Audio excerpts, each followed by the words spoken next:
सुनो, ये गाड़ी मेरे घर से बाहर निकली है ना? मुझे भी ऐसा ही लगता है सर। अच्छा, तुम्हें भी? दरवाजा खुला है, चलो अंदर।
बाबा आ गए हैं।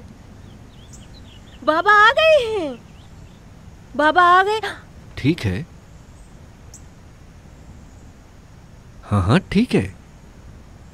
साबिर साहब, बाबा आ गए हैं।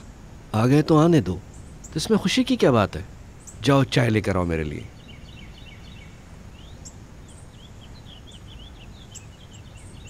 जी ठीक है।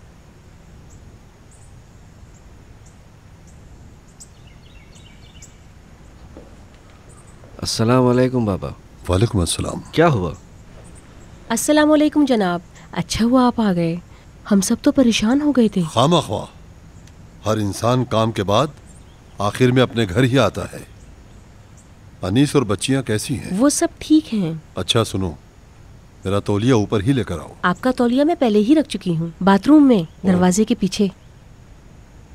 सुनो, ये अपने घर से जो गाड़ी बाहर निकली है वो किसकी थी? मेरे पास आए थे बाबा जान, एक पर्सनल मामला था। आप अपना हमें नहीं बताएंगे क्या हुआ था?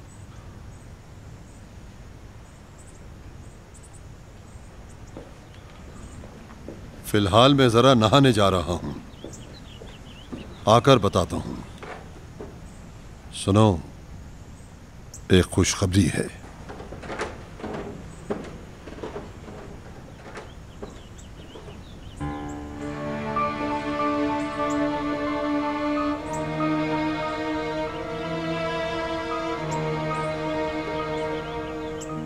जाओ अपना काम करो। ठीक है।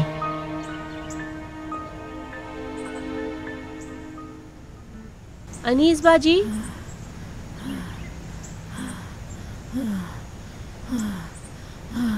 अनीस बाजी। हाँ, ये क्या हुआ है? आप यहाँ कैसे आ गई? सोचा नहीं कि हल्का सा भी आगे जाती तो स्विमिंग पूल में गिर चुकी होती। मुझे बताएं आपको यहाँ पर कौन लेकर आया है? क्या हुआ है बाजी? बस करें, बस करें, कोई बात नहीं। मैं जानती हूँ कि क्या हुआ है। उस औरत की बातों का आपको बहुत बुरा लगा है ना, लेकिन सब बकवास था। अच्छा, मैं आपको एक खुशी की खबर सुनाती हूँ। फिरदौस साहब आ गए हैं। मैं बिल्कुल सच कह रही हूँ, वो खैरियत के साथ और बिल्कुल ठीक ठाक वापस आ गए हैं। वो अभी नहाकर आते ही होंगे।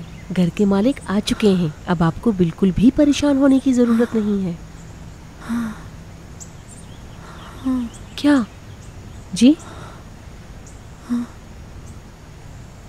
पता है क्या, उन्हें भी सब कुछ मालूम होना चाहिए। वो जैसे ही बाथरूम से बाहर निकलेंगे, मैं अलिफ से लेकर ये तक उन्हें एक एक बात बताऊंगी। वो औरत मेरे ही घर में मुझे 5 लाख रुपए का चेक देकर मुझे नीचा दिखाना चाहती थी। रुक जाएं, सब्र करें।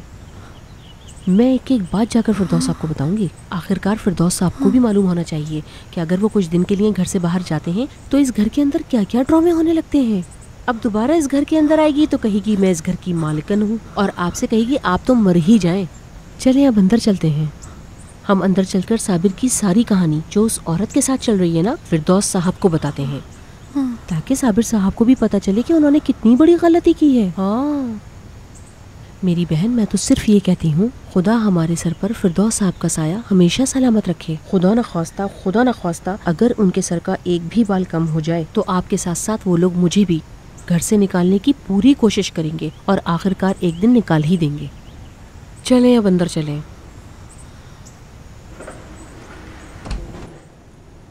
वो खुद कह रहा है, मैं पागल नहीं हूँ जो तुम्हारी उससे बुराई करूँगी। फिर वो अपनी तरफ से कह रहा होगा, लेकिन तुमने भी कुछ कहा ही होगा। कह रही हूँ, नहीं कहा। अच्छा ठीक है, लेकिन तुम्हारी बोलने की वजह से। ओहो, कहाँ से आ रही हो? वालेकुम अस्सलाम। वालेकुम अस्सलाम। पापा वापस आ गए हैं? तुम्हारे बाबा कहीं गए ही नहीं थे जो वापस आते, लेकिन तुम्हारे दादा जान आ चुके हैं। अच्छा, सच में? कहाँ है वो? साबिर,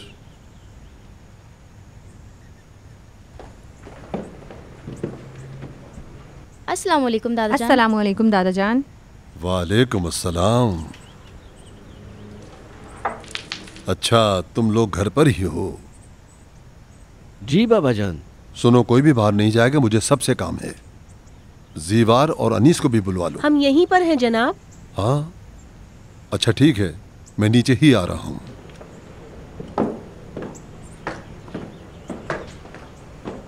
अच्छा, मैं जरा जाकर तुम्हारे दादा जान के लिए जूस बना कर लाती हूँ, नहाने के बाद बहुत अच्छा रहता है। अस्सलाम वालेकुम बाबा। वालेकुम अस्सलाम। आपको मालूम है कि दादा जान को हमसे क्या काम है? क्या करें, अपने कमरों में जाएं या रुक जाएं? 1 मिनट यहीं रुक जाओ, सुन लो बाबा जान को हमसे क्या काम है। ठीक है।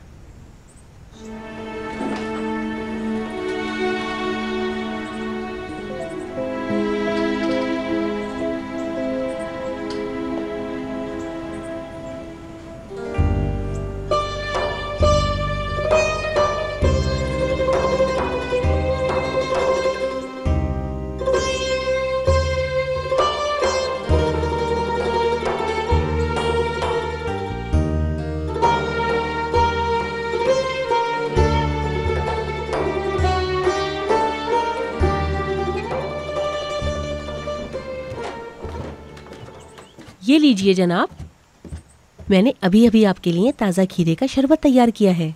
बहुत बहुत शुक्रिया तुम्हारा, इसे मेज पर रख दो और यहाँ जी, बैठ अच्छा। जाओ। अस्सलाम वालेकुम बाबा जान। अस्सलाम वालेकुम दादा वालेकुम जान। अस्सलाम।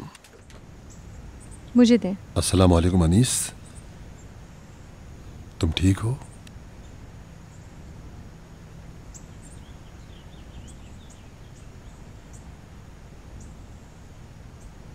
बैठ जाओ। जीवार, तुम भी बैठ जाओ। जी शुक्रिया। साबिर, तुम भी बैठ जाओ। ठीक है बाबा जान, मैं आपके सामने खड़े रहना चाहता हूँ। हम सबसे क्या काम है बाबा जान? हाँ, बताता हूँ।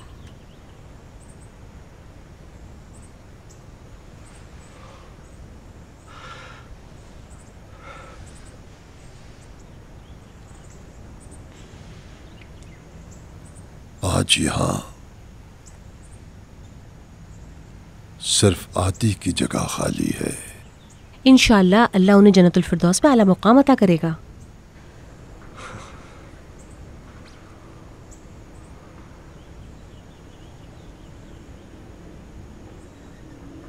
साबिर बेटा। जी बोले। मैंने ताहिर के बेटे को ढूंढ लिया है।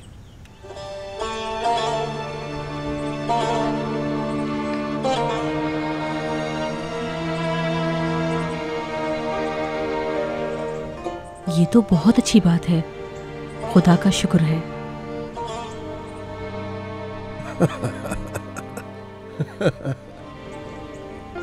किस तरह से? मैंने उसे नहीं ढूंढा है, सुनो, खुदा ने उसे ढूंढा है।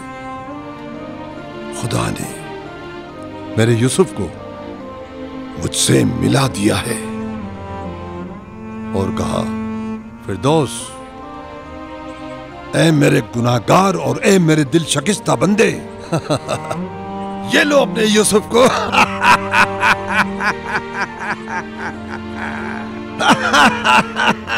उसका नाम यूसुफ है? वाह भाई,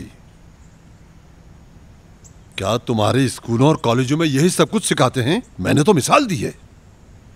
मैं तुम्हें हजरत याकूब या हजरत यूसुफ का वाकया नहीं सुना रहा हूं, तुम्हारी क्लासों में तुम्हें क्या सिखाया जाता है? हजरत यूसुफ अलैहिस्सलाम के वाकयात नहीं सिखाते हैं। बस यही गलती कि तुम लोगों को कुछ भी मालूम नहीं है। लेकिन आपने उसे ढूंढा कैसे? बाद में बताऊंगा। अगर उसका नाम यूसुफ नहीं है तो फिर क्या है? बाद में। अभी कहाँ है वो?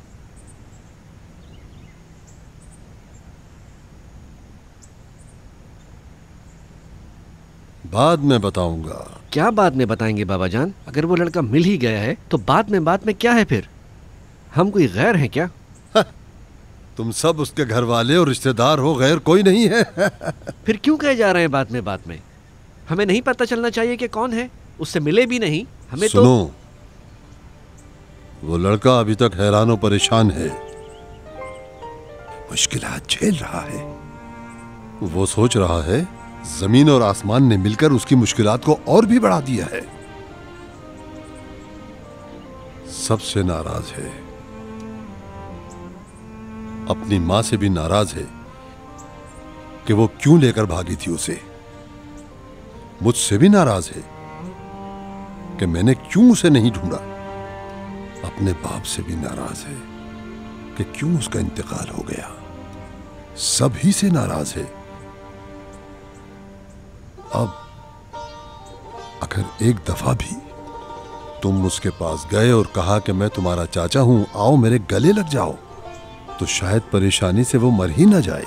काफी वक्त से उस पर तवज्जो दे रहा था, अब नरम हो गया, बिल्कुल मोम की तरह पक चुका है, बिल्कुल एक दरख्त के ताजा फल की तरह। अब सिर्फ पक कर उसके नीचे गिरने का इंतजार है। लेकिन फिलहाल उसको बहुत बड़ी जहनी परेशानी है। अब तक मुझे खुद को दादा जान कहलवाने की हसरत बाकी रह गई है। ठीक है बाबा जान, जैसे आपकी मर्जी। माफ कीजिएगा जनाब। क्या हुआ ज़िवार? जनाब एक बात है जो मैं आपसे करना चाहती हूँ।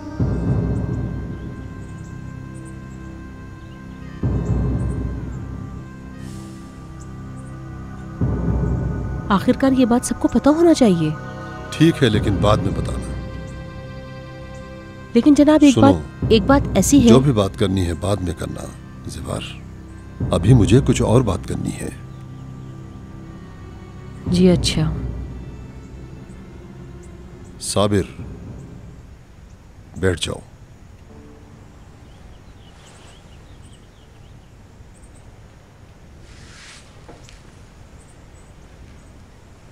हमारे जमाने में लकड़ी और मिट्टी की छतें होती थीं।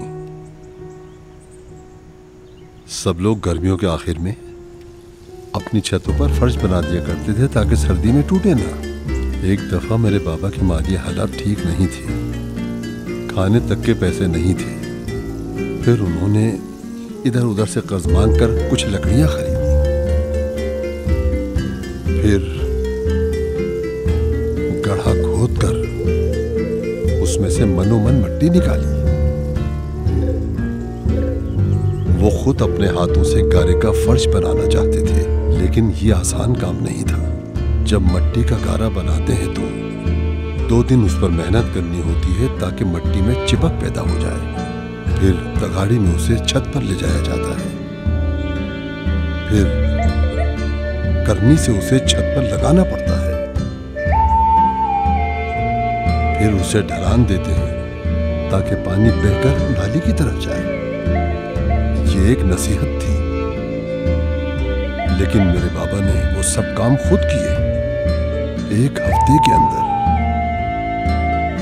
बिल्कुल अकेले। रातों में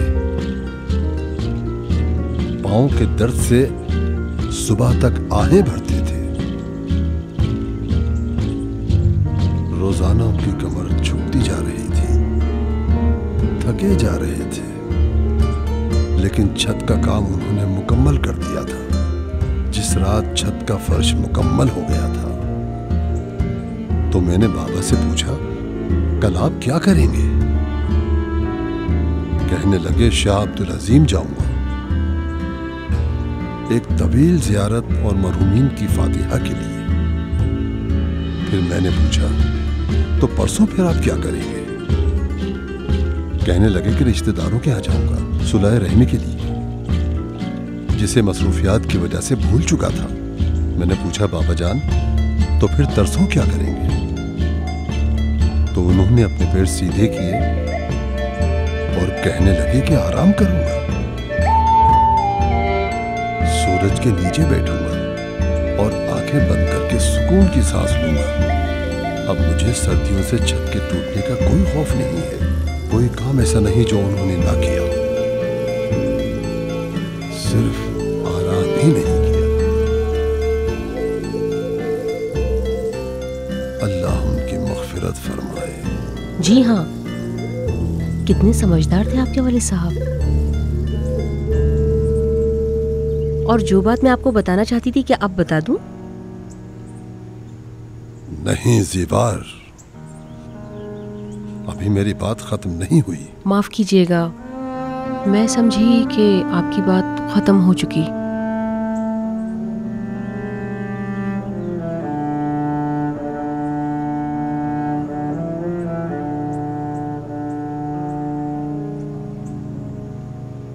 अच्छा अब साबिर, मैं चाहता हूं कल से मैं भी आराम कर सकूं। मुझे अपनी छत टूटने का बिल्कुल खौफ नहीं है। चाहता हूं कि अब किसी भी चीज का खौफ नहीं करूं।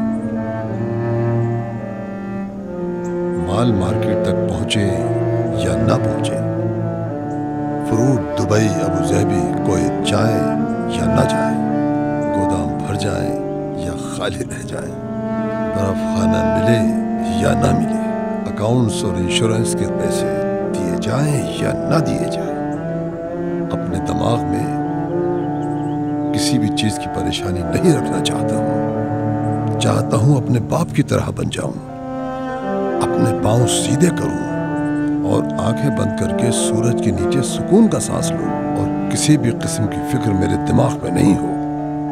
70 साल से भाग रहा हूं, अब मैं आराम करना चाहता हूं। सुनो बेटा साबिर, मैं चाहता हूं अब घर का सारा निजाम तुम अपने हाथ में ले लो।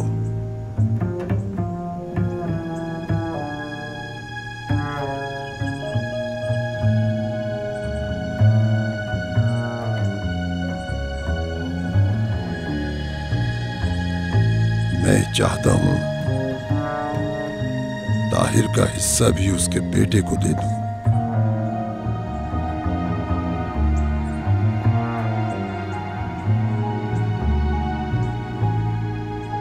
सुनो, तुम्हें तुम्हारा हिस्सा मिल जाएगा।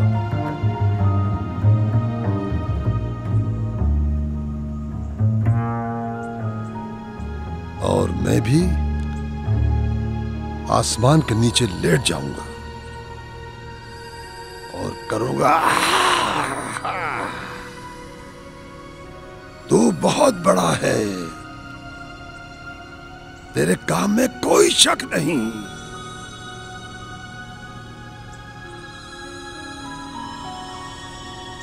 ज़िबार,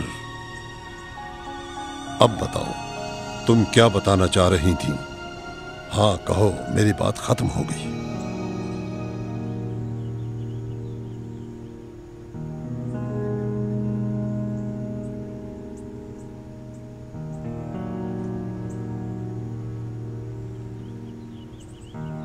अरे कुछ बोलो तो सही, खामोश क्यों बैठी हो तुम? कुछ नहीं जनाब, मेरा बात करना फजूल है, माफ कीजिएगा।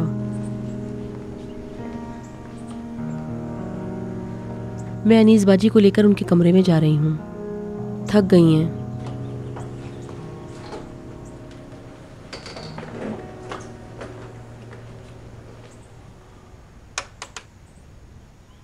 फिरदौस साहब, फिरदौस साहब,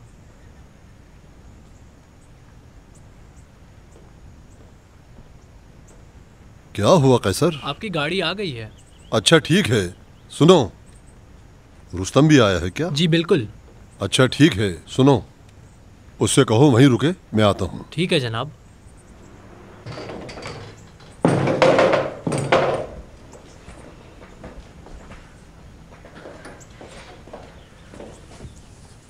मेरी बात करने की हिम्मत नहीं थी और उन्हें बताकर फायदा भी क्या होता। आपने सुना कि बाबा ने क्या कहा कि आज से हर चीज के मालिक साबिर साहब होंगे।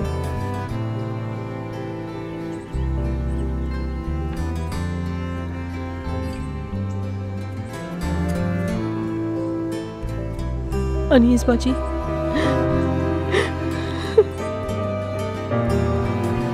वो औरत सच कह रही थी।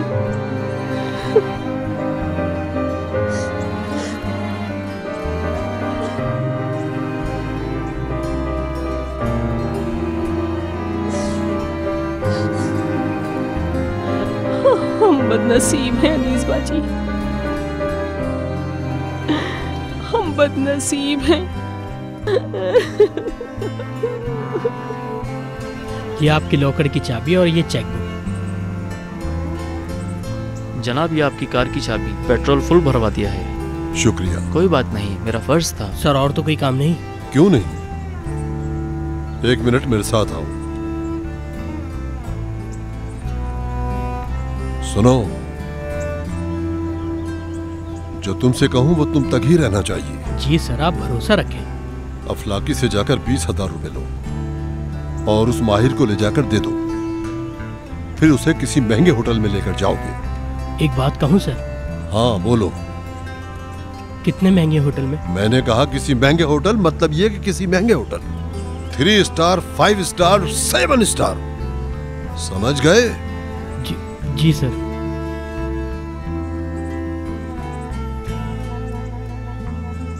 कह रहे हैं कि मेरे भाई के बेटे को ढूंढ लिया है। अच्छा, वो चाहते हैं कि मेरे भाई का हिस्सा अलग करके उसके बेटे को दे दें। तो उन्हें देने दो, तुम्हारे भाई का बेटा है। पर ये सीमा, अगर बाबा समझ गए तो? बाबा नहीं करो साबिर, तुम अब मालिक हो, लेकिन अगर तुम इस काबिल समझो तो। फिर जी मैडम। एक कहवा ला दीजिए। जी ठीक है। खुदा का शुक्र अदा करो कि मैं तुम्हारे साथ हूँ। साबिर, तुम्हारे बाबा तजुर्बाकार और हिम्मत वाले आदमी हैं, इसीलिए तुम में भी हिम्मत होनी चाहिए, फिर सब कुछ तुम्हारा है। फिलहाल खुदा हाफिज। बेवकूफ आदमी, ऐसा काम करते रहोगे तो अपने बाप को फकीर बना दोगे।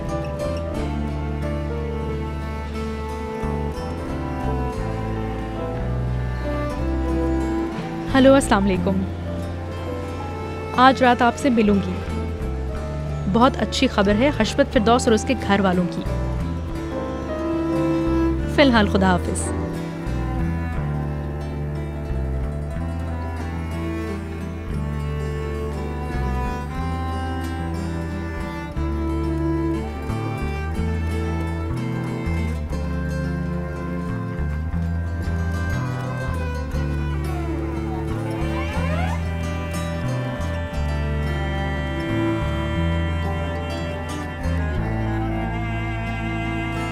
खुदा की कसम आती,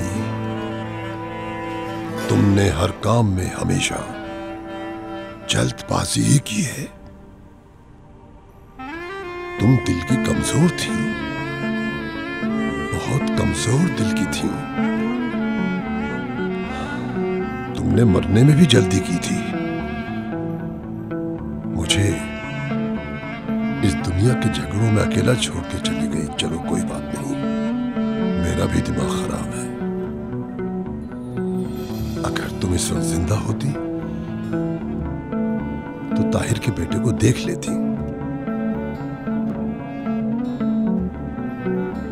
जी हाँ, मैंने उसे ढूंढ लिया है। सुनो, मैंने तुमसे कहा था कि मैं उसे ढूंढ लूंगा, लेकिन तुमने जल्दबाजी कर दी, रुकी भी नहीं कि उसे देख लेती। नहीं रुकी, उसके लिए मैंने कुछ सोचा है।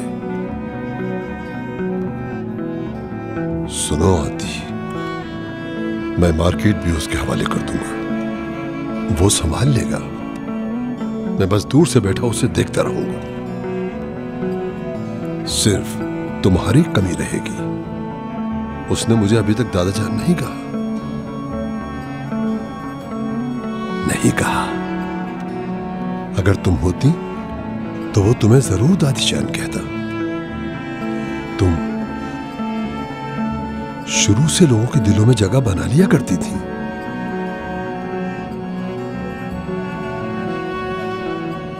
लेकिन हमेशा मेरे लिए खुदा की तरफ से किसी के दिल में जगह नहीं बनती। बस मेरी किस्मत।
क्या तुम उसे पहचान गई थी?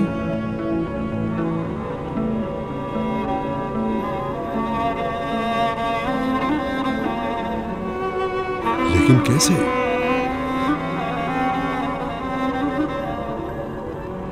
किस तरह से?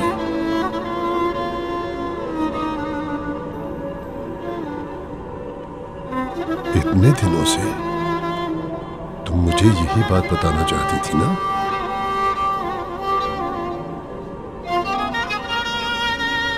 कैसे पहचाना उसे?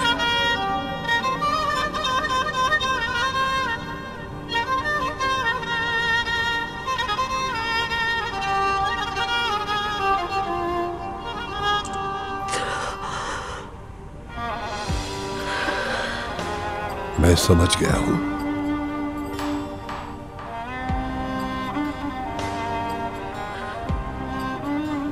हिम्मत रखो अनीस, हिम्मत रखो।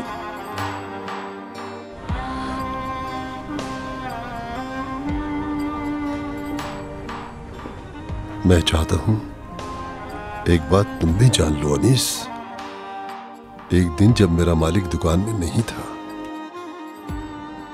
मैं उसकी जगह पर बैठ गया। मैं अपने आप को मालिक समझकर बिल्कुल उन्हीं की तरह बात करने लगा। जैसे वो मुलाजिम को बुलाते थे वैसे ही बुलाने लगा। कभी कभी आने वाले कस्टमरों को बेवकूफ बनाने लगा। जब मैं फिल्म देखने जाता और जब फिल्म देखकर वापस आता तो हीरो की तरह गुंडों से लड़ता था और लड़कियों की जान बचाया करता था।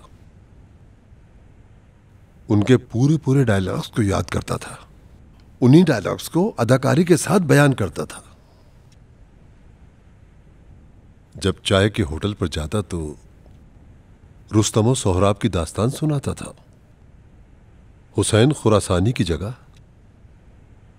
अंजुमन में बैठता और नुहा ख्वानी करता था। मुख्तसर ये कि जिसकी भी जगह देख लेता उसकी जगह बैठ जाता और उसकी नकल करता था।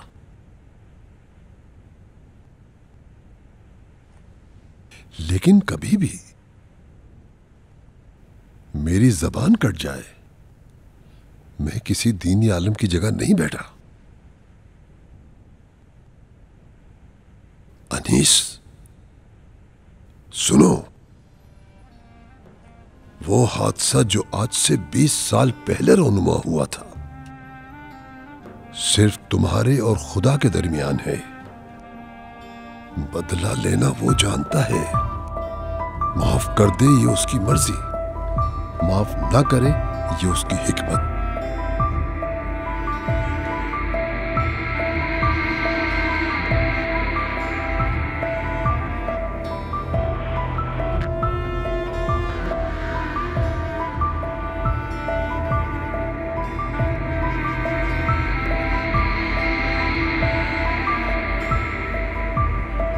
लेकिन अनीस, मैं चाहता हूं कि तुम एक बात जान लो। तुम मेरी बहू हो।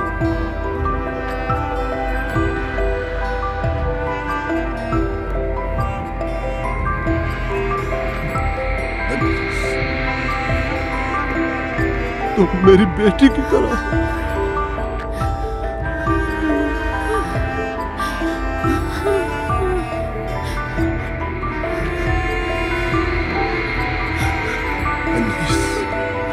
सुनो, मैं तुम्हें अपना सब कुछ देने के लिए तैयार हूं। बस एक बार तुम अपने पैरों पर खड़ी हो जाओ।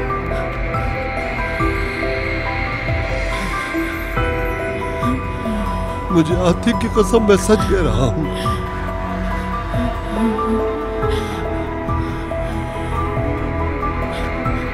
बीस साल पहले के हादसे में कौन कहता है मेरी गलती तुम्हारी गलती से कम थी?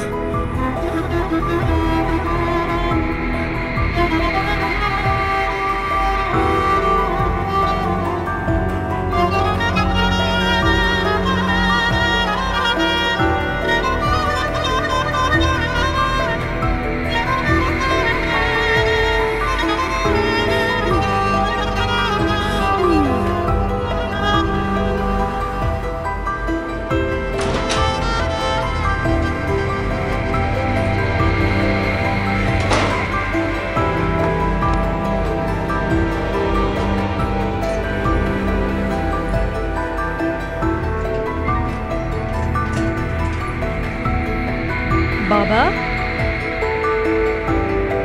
बाबा, बाबा,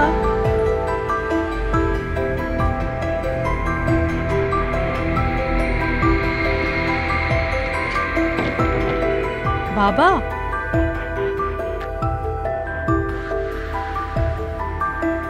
आप इतने अंधेरे में क्यों बैठे हुए हैं?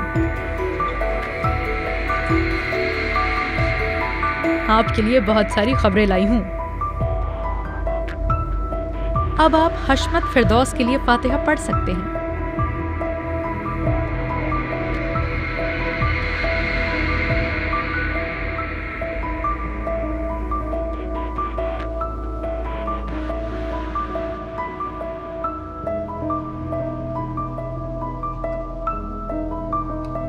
तो तुम कामयाब हो गई? हाँ, मैं कामयाब हो गई हूं। आखिरकार हो ही गया। फूफी को भी देखा मैंने, एक गोश्त का पहाड़ व्हीलचेयर पर।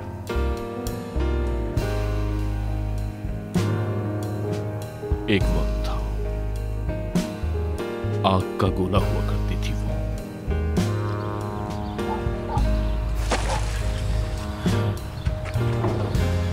क्या हुआ?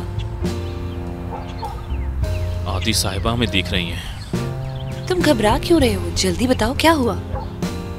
उसको काम पर लगा दिया है, कल सुबह से जाएगा।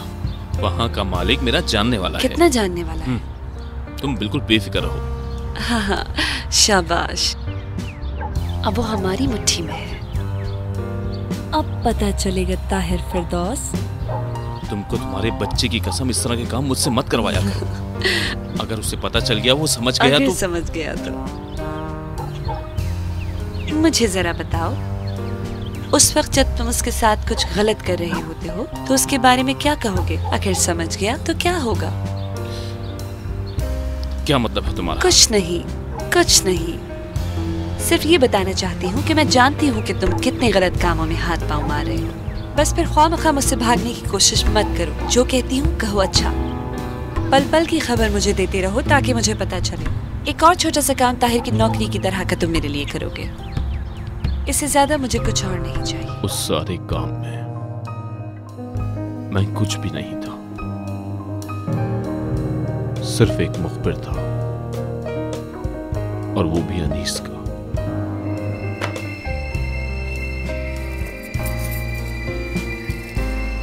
ये सब तो कुछ नहीं है, बल्कि इंसान काम वाला होना चाहिए। मैं इतने पैसों के लिए इस मोहल्ले के तमाम लोगों को मार दूंगा। इस मोहल्ले के किसी आदमी की जरूरत नहीं, मुझे सिर्फ एक शख्स चाहिए। हो जाएगा, हो जाएगा। आप सिर्फ उसका नाम बोले, उसे मगरिब होने से पहले मार के नदी में फेंक दूंगा। ताहिर फिरदौस।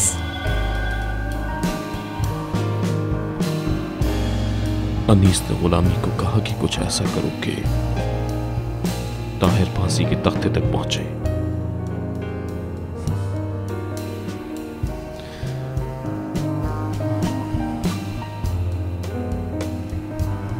लेकिन उसकी सजा सिर्फ मैं नहीं भुगती। अस्सलाम वालेकुम जनाब, कोई काम था आपको मुझसे? अंदर आ जाओ। जी अच्छा। माफ कीजिएगा जनाब, दरवाजा बंद कर दो। जी, वो जो लिस्ट में बना रहा था, लॉक लगा दो। जी अच्छा। वो जो लिस्ट में बना रहा था, मैंने उसमें देखा कि उसमें कीमतों में कुछ गलती थी, तो उसी को चेक कर रहा था मैं।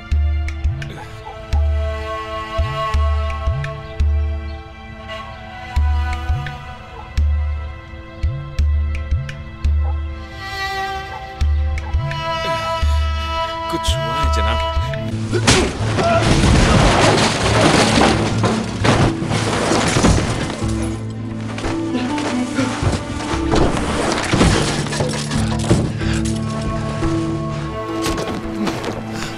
बताओ किस लिए? मुझे आखिर किस लिए? मुझे नहीं पता। ताहिर की गाड़ी में तुमने अफीम क्यों रखी? झूठ है, इल्जाम है। मैंने नहीं रखी जनाब। इल्जाम? इल्जाम? मत मारे जनाब, मत मारे, मत मारे जनाब। मेरा कोई कसूर नहीं, ये सब कसूर मेरी बहन का है।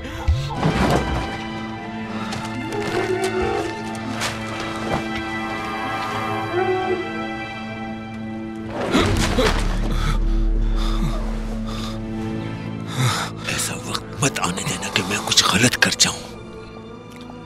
जी अच्छा जनाब।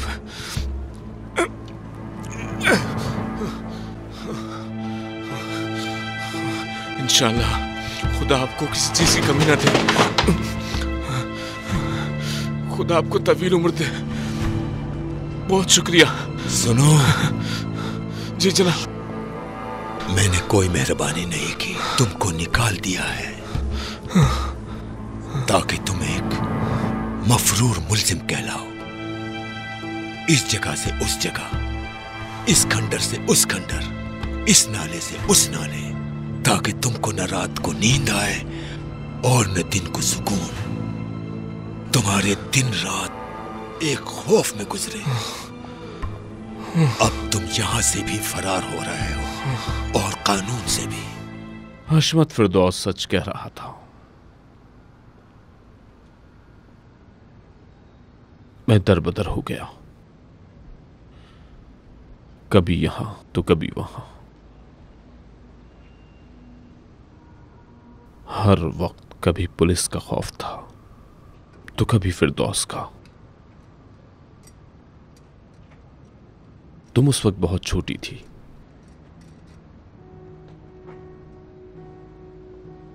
तुम्हारी मां बीमार थी, उसे दमा हो गया था।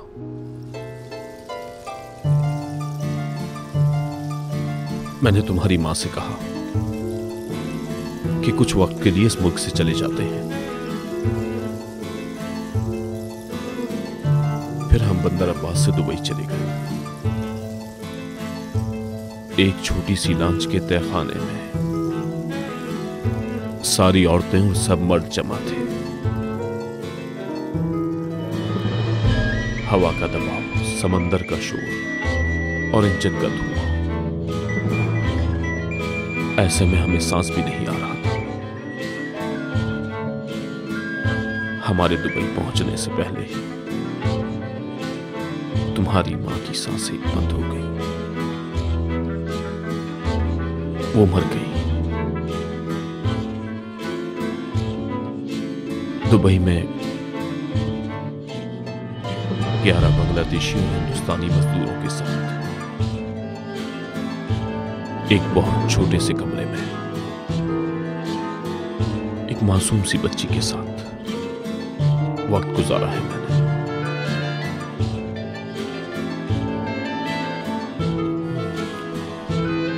बड़ा मुश्किल वक्त गुजारने के बाद तुम बड़ी हुई हो।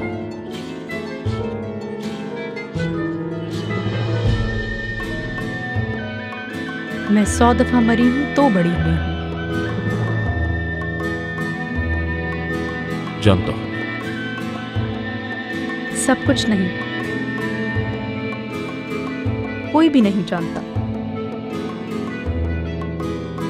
हर दफा जब एक मुसीबत से दूसरी मुसीबत में जाते तो मैं खुद से वादा करती थी कि इस तमाम जिल्लत का बदला जरूर लूंगी। हर दफा बैठकर दिल में ये सोचा करती, कसम खाती थी कि हशमत फिरदौस और उसके घर वालों से इंतकाम जरूर लूंगी। जब भी हमें घर के कचरे की तरह बाहर निकाल दिया जाता था, तमन्ना किया करती थी कि एक दिन इनके एक एक फर्द को सड़कों पे लाऊंगी, उसकी बेटियों को पाबंद कर दूंगी, बिल्कुल मेरी तरह। एक रोटी के टुकड़े के लिए, एक जूतों की जोड़ी के लिए ऐसा काम करूंगी कि हशमत फिरदौस हर रोज 100 दफा अपनी मौत की तमन्ना करेगा। बाबा,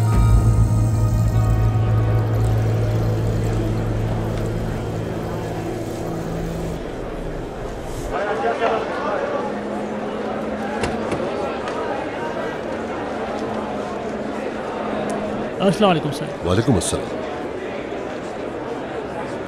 आ जाइए। जी चलें। अस्सलाम वालेकुम सर। वालेकुम अस्सलाम। वालेकुम अस्सलाम सर। आ जाइए। वालेकुम सर। वालेकुम अस्सलाम। वालेकुम अस्सलाम। अस्सलाम वालेकुम सर। अस्सलाम वालेकुम सर। वालेकुम अस्सलाम मोहम्मद। अस्सलाम वालेकुम अस्सलाम। आ जाइए। अस्सलाम वालेकुम सर। वालेकुम जी, अस्सलाम। अस्सलाम वालेकुम। वालेकुम अस्सलाम। जी बोलें। वहीं नीचे रखी हुई है।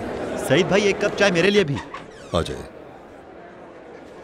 आपने देख लिया वकील साहब? नहीं, कौन था? अच्छा, हजारों आदमियों के दरमियान वो बड़ी आसानी से पहचाना जा सकता है।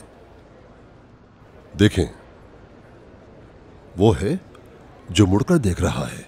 ओह अच्छा, वो लड़का।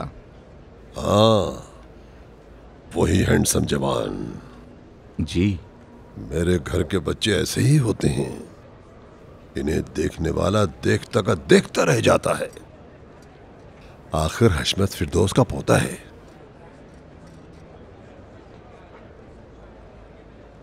तुमने इसके बाप को नहीं देखा? पहलवान था, पहलवान। अच्छा, अब आप क्या चाहते हैं? अच्छा, क्या मतलब मैं क्या चाहता हूं? मुझे पता है। चाहता हूं कि उसके साथ बैठकर बहुत सारी बातें करें। सुनो, बता चुका हूं कि वो औरत अपने लिए 3 जाली शनाख्ती कार्ड बनवा चुकी है। स्कूल गया तो जाली कागजात पर, मैट्रिक किया तो वो भी जाली कागजात पर, यूनिवर्सिटी गया तो वो भी जाली कागजात पर, ड्राइविंग लाइसेंस बनवाया तो वो भी जाली कागजात पर। मतलब जो भी काम किया जाली कागजात पर। सुनो, पहले मैं ये चाहता हूं कि उसको अपना नाम दे दूं। उसका नाम होगा मोहम्मद फिरदौस। मैं चाहता हूं कि ये उसका असली नाम हो, उसका असली खानदानी नाम। हो सकता है? जी, हो सकता है। कितना टाइम लगेगा इसमें? इस तरह के मामलात में इतना ज्यादा टाइम नहीं लगता, लेकिन लेकिन क्या? आप बता रहे थे कि इसकी माँ ने ये जाली कागजात बनवाए। जी हाँ, उसी ने सब कुछ किया है। अपने मफादात के लिए इसे अपनी माँ की कंप्लेन करनी होगी। करेगा, जो भी कहोगे करेगा। अस्सलाम वालेकुम। वालेकुम अस्सलाम। और कुछ? इस वकालतनामे पर दस्तखत करवा लें, बाकी मामलात मैं खुद संभाल लूंगा। लाओ, मुझे दो। नहीं साहब। मैंने कहा मुझे दो। अच्छा, आपकी मर्जी। हाँ, मेरी ही मर्जी। सुनो, फौरन नीचे जाओ और मोहम्मद साहब से कहो कि ऊपर बुला रहे हैं। साहब? कौन से मोहम्मद साहब? मोहम्मद साहब वो जो मेरी बाप की कब्र पर बैठा हुआ है। यहाँ पर कितने मोहम्मद साहब हैं? जाओ, भेजो उसे। जी।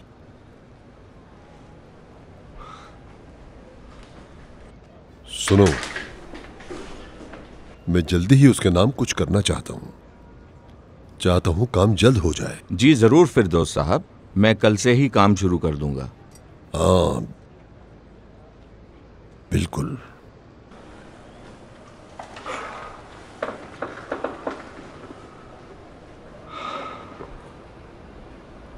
क्या होगा? मोहम्मद फिरदौस इब्ने ताहिर। साहब आ गए मोहम्मद साहब। अस्सलाम वालेकुम सर।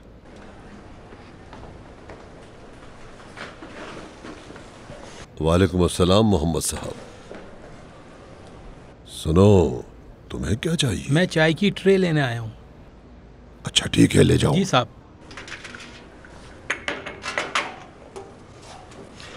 बैठ जाओ तुम, आप भी बैठ जाए।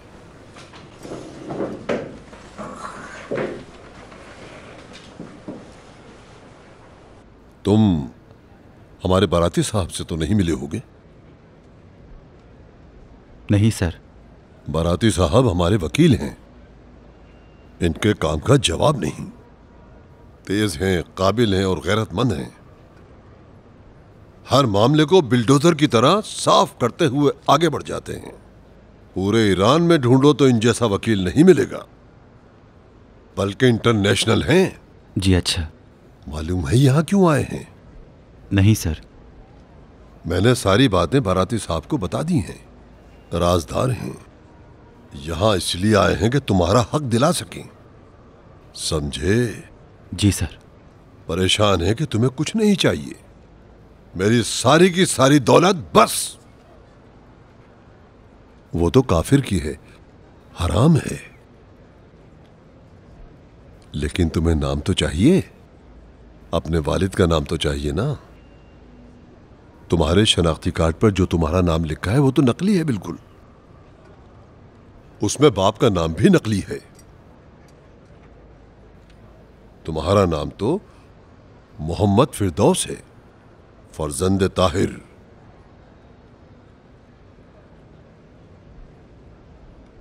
ये सब तो तुम्हें चाहिए। जी सर। माशाअल्लाह। बाराती साहब सब ठीक कर देंगे। क्यों जनाब बाराती? जी जरूर फिरदौस साहब। तुम्हें बस इस पर दस्तखत करने हैं। ये क्या है? अच्छा तो बेटा ये बताओ, तुमने मैट्रिक कहां से पास किया था? ऊपर सब कुछ लिखा हुआ है। ये वकालतनामा है, जल्दी से इस पर दस्तखत करो ताकि बाराती साहब बाकी काम पूरे करें। ठीक है सर।